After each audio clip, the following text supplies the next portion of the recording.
The following content is a narrated account intended for storytelling and discussion. Hi, welcome to our channel where we share the most intriguing stories.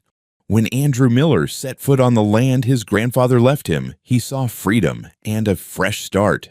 But building his dream home would spark a war he never expected, with a relentless HOA president determined to stop him at any cost. What began as construction turned into a battle for justice.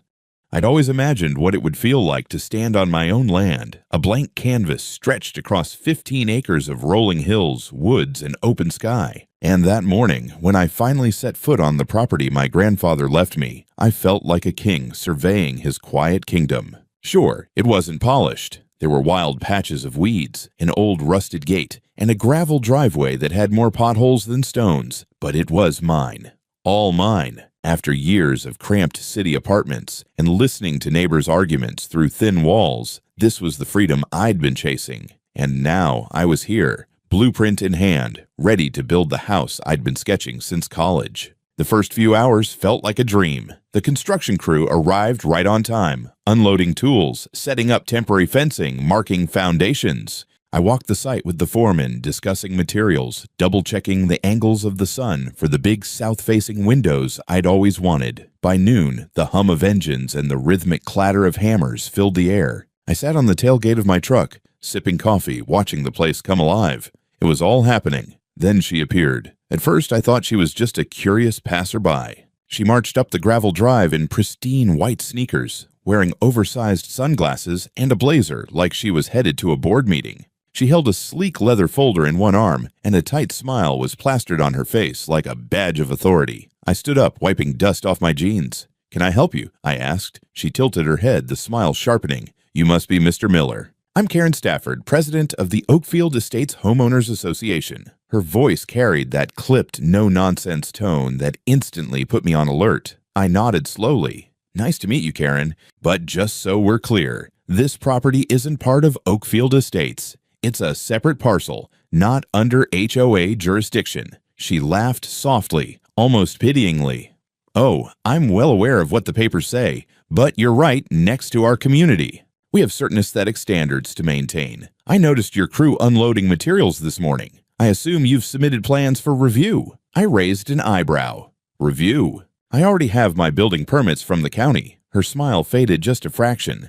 "That may be, but it's customary for new construction bordering our neighborhood to coordinate with the HOA. Materials, exterior finishes, roof lines, it's all about cohesion."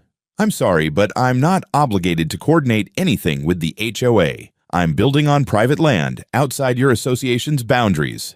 I kept my tone polite but firm. Karen's lips pressed into a thin line. "Well," she said briskly, flipping open her folder to reveal a stack of papers, "I'll need to take down details about the construction, for records, and I strongly advise you to reconsider cooperating. We've had issues before with non-compliant developments impacting property values." I crossed my arms. "I appreciate your concern, but I've done everything legally. If you have a problem, I suggest you take it up with the county, not me." For a moment, she just stared at me, like she wasn't used to hearing no. Then the smile returned, colder this time. "Very well. But don't be surprised if the community voices its objections." With that, she snapped the folder shut, turned on her heel, and walked back down the driveway, her sneakers kicking up little puffs of dust with each step. I watched her go, my chest tightening with a sinking feeling I couldn't quite place. This wasn't the last I'd see of Karen Stafford, and something told me her idea of objections wasn't going to be a friendly neighborhood petition. The next morning started just like the last. Early coffee, crew rolling in, engines humming. We were making real progress. The concrete guys had arrived to start pouring the foundation. I was going over measurements with the foreman when the sound of tires crunching gravel drew my attention. I turned to see a sheriff's deputy pulling up the driveway, lights off, but that unmistakable air of official business hovering around him. He stepped out of the cruiser, hand resting casually on his belt.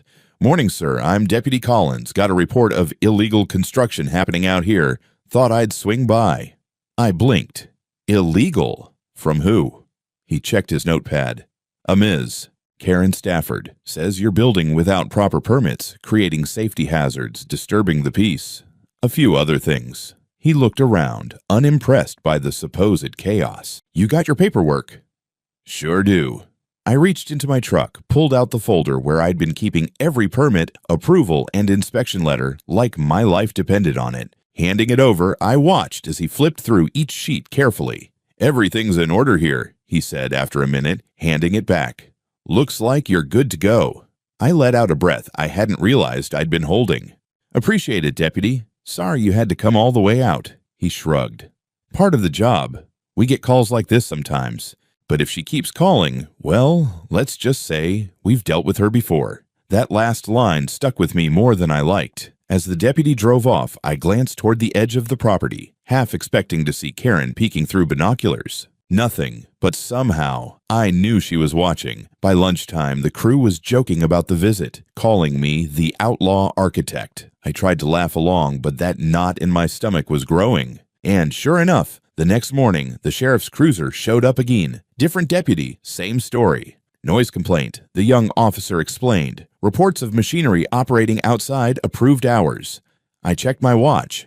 It's 9:30 in the morning. He nodded. Yeah, not exactly a violation, just had to check.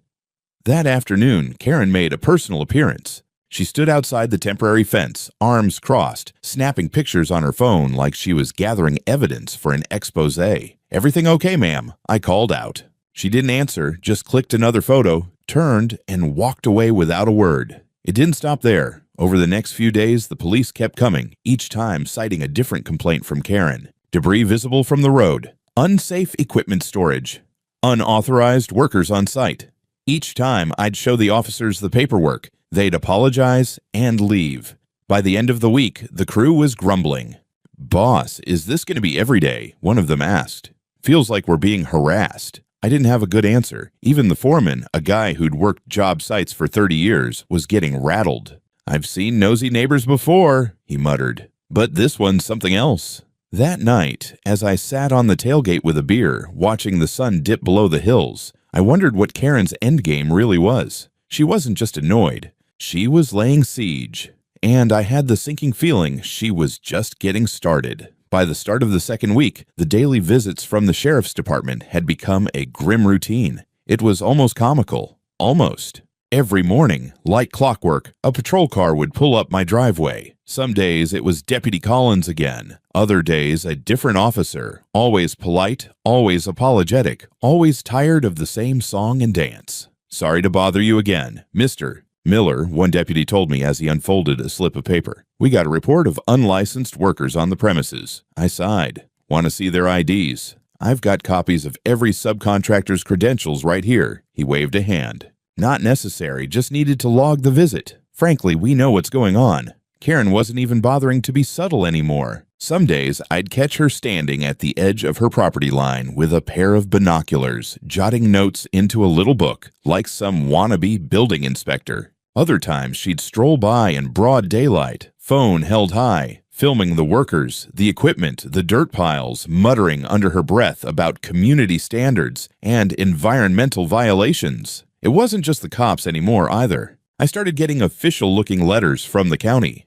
Anonymous complaints had been filed claiming I was burning unauthorized waste. Then one claiming I had toxic materials leaking into the soil. Every claim was investigated. Everyone came back baseless, but each one delayed the project. Inspectors had to come out. Paperwork had to be filed. Reports had to be logged. Time, money, headaches. And then there were the neighbors. At first, most of them seemed friendly enough, waving when they drove by or stopping to ask what I was building. But after a couple of weeks, the smiles grew tighter. Some stopped waving altogether. A few began parking their cars a little further down the road, as if proximity to my construction site might infect them with whatever plague Karen had conjured up in their minds. One morning, a woman I barely recognized, Susan, I think her name was, approached me at the gate, holding a brightly colored flyer. "Did you see this?" she asked, handing it over. In bold red letters across the top, it read,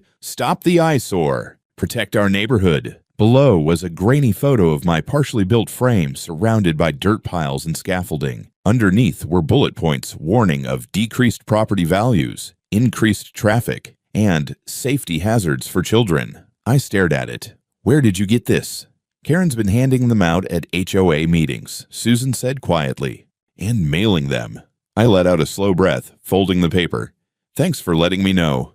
She glanced around nervously, then walked off without another word. That afternoon, Karen showed up again, this time with a clipboard and 3 other HOA board members in tow. They stood just outside the fence, pointing at things, writing furiously, snapping photos. You're trespassing, I called out. Stay on your side of the property line. Karen gave me that same cold smile I'd seen on day 1. We're conducting a community compliance survey. I nearly laughed. Of a property that isn't part of your community? She didn't answer, just kept writing. The crew was watching now, whispering among themselves. The foreman shook his head. She's trying to wear you down, he said quietly. Death by 1,000 paper cuts. He wasn't wrong. Every complaint, every inspection, every cold shoulder from the neighbors, it was chipping away at me. And Karen. She wasn't slowing down. If anything, it felt like she was just getting started. It happened on a Tuesday morning, right as the concrete truck was rumbling up the road with a fresh load for the foundation. I was standing by the gate, clipboard in hand, checking off deliveries, when the truck slowed and stopped. I frowned, walking toward the driver's window. What's wrong? I asked. He thumbed over his shoulder. Lady in a white SUV's blocking the driveway, says we can't come in. I looked past him, and sure enough, there was Karen Stafford parked sideways across my gravel entrance like a sentry at a border crossing. She stood beside her car, arms folded, a smug little smirk on her face. You've got to be kidding me, I muttered. I jogged down to her car, keeping my voice even. Move the car, Karen. She shook her head slowly, savoring every second. I'm exercising my authority to prevent unauthorized commercial traffic on community roads. Community roads? I laughed bitterly. This is a county road, and you're trespassing by blocking access to private property. The HOA has an easement agreement for maintenance vehicles only, she declared, as if reading from an invisible script. Construction trucks aren't covered under that. I took out my phone and called the sheriff's department. You want to explain that to law enforcement, Karen? Or do you just want to move the car? Her smile tightened, but she stayed put until the deputy arrived 20 minutes later. He pulled up, sighed audibly when he saw her, and walked over. Ma'am, he said patiently, you need to move your vehicle. I'm protecting the neighborhood, she protested. You're obstructing traffic. Move it, or I'll have to tow it. With a theatrical huff, she climbed back into the SUV and slowly, deliberately, backed out of the way, shooting me a glare as she passed. The truck finally rolled in, but we'd lost nearly an hour. The crew worked double time to stay on schedule, but the mood was tense. By mid-afternoon, the concrete was poured, the sun was baking the yard, and I thought maybe we'd get a breather. No such luck. When I walked the perimeter later that evening, I found every construction area, authorized personnel only sign ripped down. Someone had replaced them with bright red homemade placards that read, Danger, illegal building site, stay away. They were zip-tied to the fence posts, fluttering in the breeze like angry little flags. I stared at them, jaw tight, then grabbed my phone again. I called the sheriff's office, then my lawyer. By the time a deputy arrived to document the vandalism, the sun was dipping low, casting long shadows across the half-poured foundation. You know who did it? The deputy asked. I looked out across the road where Karen's house sat dark and still, her blinds pulled tight. I have a pretty good guess, I said quietly. Get cameras, the deputy advised. Start recording everything. I nodded, already ordered them.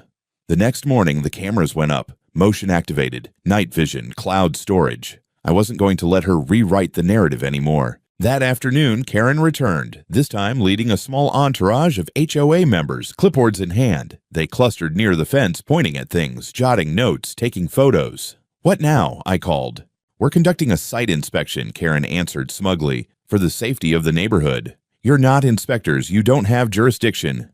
We have a responsibility, she shot back. This affects property values. I stepped closer to the fence, tired, angry, but calm. Stay off my land, Karen. Next time you step over that line, you'll be explaining it to the sheriff. She didn't respond, just smiled, scribbled something down, and led her little parade back toward the road. I watched them leave, heart pounding with a mix of fury and disbelief. I'd thought she'd play dirty. I hadn't realized she'd try to play God. I wasn't surprised anymore when strange things appeared on my property, but when I pulled up that morning and saw the massive banner stretched across my fence, even I had to stop and stare. The thing was nearly 10 feet wide, bright red letters screaming, "Illegal construction site, danger to community." It flapped ominously in the breeze, zip-tied so tight it dug into the wood. I killed the engine and sat in the truck for a second, letting the absurdity settle over me. Then I grabbed my phone and snapped a photo before calling the sheriff's office. Again. By the time the deputy arrived, the crew had gathered around, exchanging uneasy glances. "What's next?" one of the workers muttered. "Molotov cocktails?" "Let's hope not," I said, only half joking. The deputy shook his head as he inspected the banner. "Same person as before?" he asked. I didn't need to answer. He knew. "We'll log it as vandalism," he said, pulling out his camera to take photos. "You want to press charges?" "Damn right I do," I said. Just as he was finishing up, a familiar white SUV pulled up at the end of the driveway. Karen climbed out, immaculate as ever, clipboard in hand. Her smile was syrupy sweet. "Good morning, officer," she called, sauntering over. "I see you've discovered the safety notice." "It's vandalism," the deputy corrected. She gasped theatrically. "Oh, I had no idea someone put that up. But I can't blame them. Everyone's worried about this unsafe structure." I stepped forward. "Karen, I've got permits. Everything's up to code. And you have no authority to declare anything unsafe." She blinked innocently. "I'm just concerned, Andrew. The community has standards." The deputy gave her a long, tired look. "Ma'am, if I find out you're responsible for this sign, you're looking at criminal charges." Karen's lips thinned, but she held her ground. "I'm sure you'll do what you think is best." Without another word, she turned and walked back to her car, the engine revving a little louder than necessary as she sped off. That same afternoon, a city inspector showed up unannounced. "We had a complaint about non-compliance," he explained, flipping through a form. "Anonymous tip." I wasn't even surprised. "Come on in," I said, handing over every permit, approval, and document I'd meticulously collected. "Take your time." He walked the site for nearly an hour, measuring, photographing, checking every inch. When he finished, he shook his head. "Everything looks fine," he said. "You're clear." I thanked him and watched him drive off, a strange mix of relief and exhaustion washing over me, but the quiet didn't last. Later that evening, as the sun set and the crew packed up, I checked the HOA Facebook group out of morbid curiosity, and there it was. A post from Karen, complete with dramatic black and white photos of the construction site. "Our community is under siege," the post read. "Unsafe building endangers our families. Demand action at the next HOA meeting." Dozens of comments followed, some supportive, some skeptical, a few downright hostile. My phone buzzed, texts from neighbors, some apologetic, others asking questions. I stared at the screen, heart pounding, then shut it off and slipped it into my pocket. This wasn't about a house anymore. This was war. And Karen. She wasn't pulling punches. It was just past midnight when my phone buzzed, jolting me out of a half-sleep. At first, I thought it was a spam call, but then the notification flashed. Motion detected. North fence camera. I sat up instantly, adrenaline kicking in as I tapped the live feed. The screen lit up with grainy black and white footage. 3 men in reflective vests milling around the gate, one of them holding a bolt cutter. Behind them, a flatbed truck idled quietly, its headlights off but engine rumbling low. My chest tightened. I grabbed my keys, phone already dialing 911 as I pulled on my jeans. "This is Andrew Miller," I told the dispatcher. "Someone's trying to break into my property construction site on Pine Hill Road. I've got it on camera. Looks like they're about to breach the fence." "We're dispatching units," she assured me. "Stay on the line. Don't approach them." "Yeah, right." By the time I screeched up the driveway 10 minutes later, the bolt cutters had done their job. The gate hung crooked. One hinge snapped clean off. The truck had pulled halfway onto the property, a small bulldozer still chained to its trailer. One of the men stood at the controls, fiddling with the ignition. Another held a flashlight, scanning the site like he was looking for something to demolish first. I killed my headlights, parked behind a mound of dirt, and switched on the floodlights from the control app. Instantly, the entire site lit up like a prison yard. The men froze, deer in headlights. "You're trespassing," I yelled through the truck's PA system. I'd had it wired with speakers after the last stunt Karen pulled. "Police are on their way. Step away from the equipment and leave the property." One of them bolted immediately, vanishing into the trees. The other two hesitated, then scrambled back toward the truck. But in their rush, one guy tripped, dropping a thick envelope that skidded across the gravel. I sprinted toward it as sirens wailed faintly in the distance. Inside the envelope was a contract, letterhead from a local contractor I recognized. Scrawled at the bottom in unmistakable bold print, authorized by Karen Stafford. My stomach turned. The first squad car tore up the driveway moments later, lights flashing. Officers spilled out, weapons drawn, ordering the remaining men to the ground. "We thought it was authorized," one of them shouted. "And we were just told to clear unsafe structures." I handed the contract to the lead officer, my hands shaking from anger, not fear. "Karen sent them," I said flatly. "She tried to bulldoze my property." He read the signature, then blew out a slow whistle. "Looks like she crossed a line tonight." The men were cuffed, read their rights, and loaded into the cruiser. The officer assured me a detective would follow up in the morning.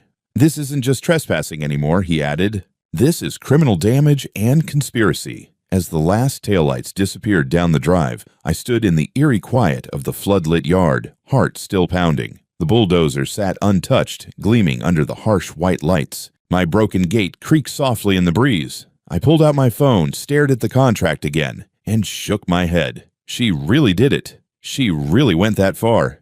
And now, finally, I had the proof. I didn't sleep that night. Even after the police cleared the scene, even after the bulldozer was hauled off as evidence, even after the last cruiser disappeared down the road, I sat on my porch staring into the dark, waiting for something else to happen. By sunrise, I was exhausted but wired, phone clutched in my hand, a permanent frown etched into my face. At 8 a.m. sharp, my lawyer, Sam, called. "I heard about last night," he said. No small talk. "I've already talked to the police.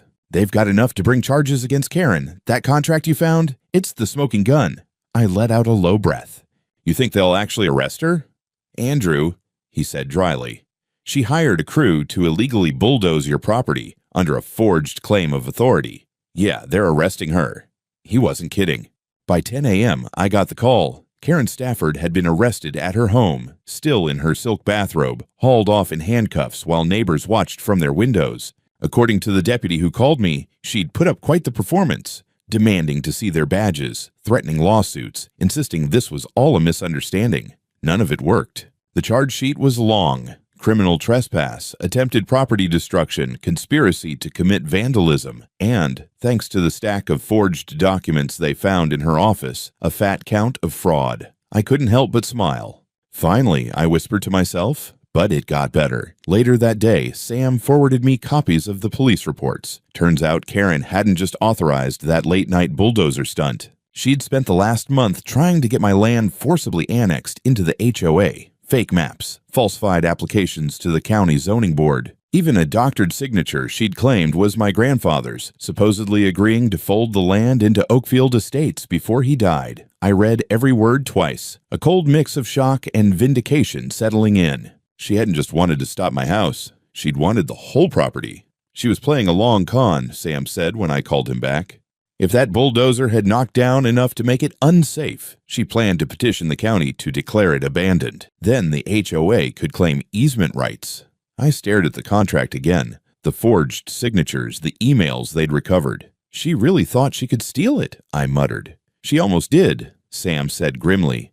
"But you had those cameras. And she was arrogant enough to put her name on everything." That evening, the local paper ran the headline, "HOA President Arrested in Land Grab Scheme." I read the article 3 times, sipping a well-earned whiskey on my porch as the last light faded from the sky. Across the street, Karen's house sat dark and silent, her car gone from the driveway. For the first time in weeks, no one stood at the fence with a camera. No clipboard patrols hovered near my gate. Just quiet. And for the first time in weeks, I felt like this land was really mine again. The courthouse smelled faintly of old paper and disinfectant, and the hum of fluorescent lights overhead gave the whole place a sterile, surreal vibe. I sat beside Sam at the defense table, a neat stack of evidence folders spread between us. Across the aisle, Karen sat flanked by her attorney, looking pale but still somehow defiant, like she thought this was just another HOA meeting she could control with a raised eyebrow.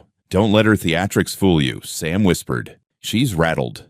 I wasn't so sure. When the judge entered and the bailiff called the room to order, Karen straightened, plastering on that same cool smile I'd seen the day she first walked onto my property. But when the charges were read aloud, trespass, conspiracy, fraud, vandalism, and 35 counts of filing false police reports, the smile faltered. Her lawyer stood. Your Honor, my client pleads not guilty to all charges. We intend to prove she acted in good faith to protect her community. The judge gave him a flat look. She authorized a bulldozer to tear down her neighbor's property, Counselor. That's a hell of a definition of good faith.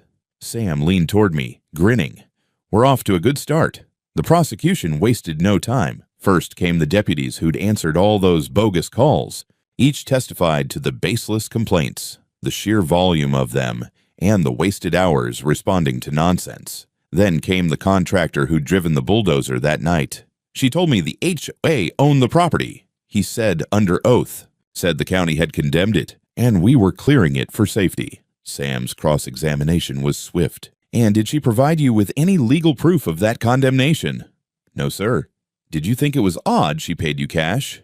Yeah, looking back, I guess I should have.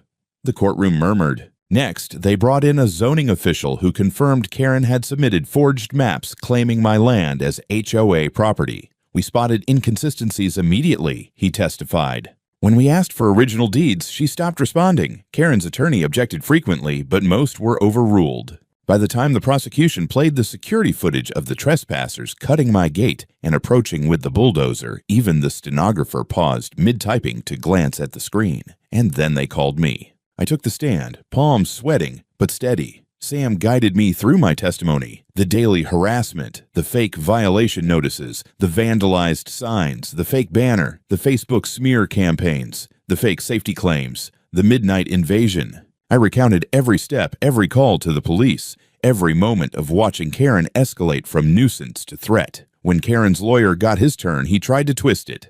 Mr. Miller, isn't it true you antagonized the HOA by refusing to coordinate your building plans? I followed the law, I said evenly. I had permits. I wasn't obligated to answer to the HOA.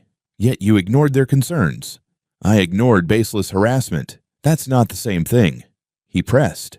Do you think your construction disrupted the aesthetic harmony of the neighborhood? I couldn't help but smile. I think my construction disrupted Karen's fantasy that she ran the entire county. That got a few quiet chuckles from the gallery. Karen shifted uncomfortably in her seat, arms crossed, eyes burning holes through me. When I stepped down, Sam patted my shoulder. Nailed it. As court adjourned for the day, I glanced back at Karen. For the first time, I saw cracks in her armor, tired eyes, clenched jaw, a flicker of doubt. And for the first time, I let myself believe. Maybe she wasn't invincible after all.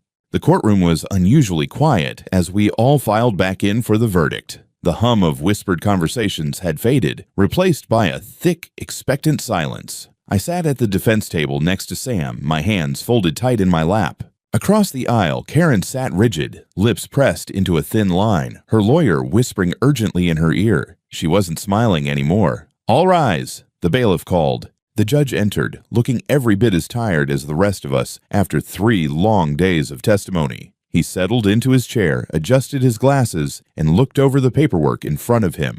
Having reviewed the evidence presented, he began, his voice measured but firm. And having heard testimony from both parties, this court finds the defendant, Karen Stafford, guilty on all counts. A murmur rippled through the room. Karen inhaled sharply, as if the air had been punched out of her lungs. For the crimes of criminal trespass, conspiracy to commit vandalism, fraud, filing false police reports, and attempted unlawful seizure of property, the judge continued. This court sentences the defendant to 18 months in county jail with eligibility for parole after 9 months, a fine of $75,000 payable to Mr. Andrew Miller, and a permanent injunction prohibiting her from serving on any homeowners association board or similar governing body. He paused, looking directly at Karen. Let me be clear, Ms. Stafford, your position in a neighborhood association does not grant you dominion over private citizens. The law is not a tool for personal vendettas. Karen's face had gone pale. Her lawyer whispered furiously, but she didn't respond. She just sat there, frozen, eyes locked forward. "Court is adjourned," the judge announced, slamming the gavel. The room erupted in a low wave of reactions. Some gasps, some quiet cheers from a few bold neighbors in the back. I let out a breath I hadn't realized I'd been holding for weeks. Sam leaned over, grinning. "That's one hell of a victory, my friend." I shook his hand. "Couldn't have done it without you." As the deputies moved to cuff Karen, she finally seemed to snap out of her daze. "This isn't over," she barked, twisting in her seat. "You think you've won? I was protecting our community. I did what no one else had the guts to do." "Yeah," I muttered under my breath, watching as they led her out. "You sure did." The crowd began to file out, and as I stepped into the hall, a few neighbors approached me, faces I hadn't seen up close in weeks. "Andrew," one woman said softly, I'm sorry." We believed her. "We thought you were the problem." Another man nodded. "We had no idea how far she'd gone. You stood up when the rest of us were too scared." I gave them a small smile. Better late than never. Outside, reporters clustered near the steps, cameras flashing as they shouted questions about the case. I waved them off politely, slipping past the chaos toward my truck. I wasn't interested in being a headline. I just wanted to go home. As I pulled out of the courthouse parking lot, I glanced in the rearview mirror one last time. Karen in handcuffs was being guided into a sheriff's vehicle, her head bowed, that iron facade finally cracked. For the first time in months, the weight on my chest felt a little lighter, not gone, but lighter. 6 months later, I stood at the edge of my porch, a beer in hand, watching the last few guests trickle out under the warm glow of the porch lights. Laughter still echoed faintly from the yard, mingling with the soft hum of summer crickets. My house, stood proudly behind me. Every beam, every brick, a testament to the battle it had taken to build it. Tonight had been my housewarming party, and unlike those early days when neighbors averted their eyes or whispered behind fences, tonight they'd come willingly. They'd brought casseroles and wine, kids running barefoot through the grass, conversations bubbling around the fire pit. Some had even apologized again, quietly, their guilt still hanging like shadows. But I didn't hold it against them.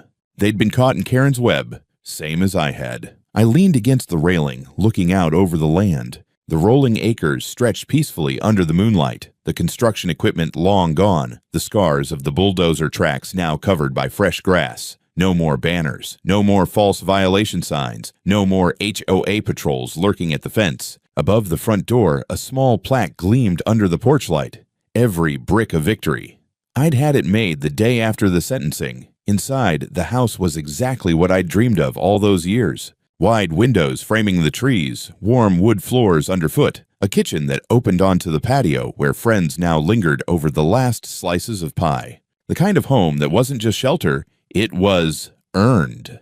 As I stepped back inside, I passed the photo hanging in my study, the skeletal frame of the house mid-construction, floodlights illuminating it like a monument. In the corner, you could just make out the old banner Karen had once hung on my fence. Illegal construction site, half torn, flapping uselessly in the wind. I smiled. A soft knock at the door pulled me back. It was Susan, one of the neighbors who'd stood by Karen longest. She looked hesitant, holding a small houseplant. "I wasn't sure if I should come," she said quietly. "But I wanted to say thank you for standing up to her, for seeing it through." I took the plant with a nod. "I wasn't trying to be a hero, Susan. I just wanted to build a home." She glanced back toward the road. "It's better now. We're better now." As she left, I closed the door behind her, the lock clicking softly. The house settled around me, quiet and solid. Outside, the wind stirred the trees, but the land held steady. No more knock at dawn from the sheriff. No more headlights creeping down the driveway at midnight. No more war. Just peace. I walked to the window, taking one last look at the stars spilling over my land. And for the first time in a long, long while, I felt like I'd finally come home.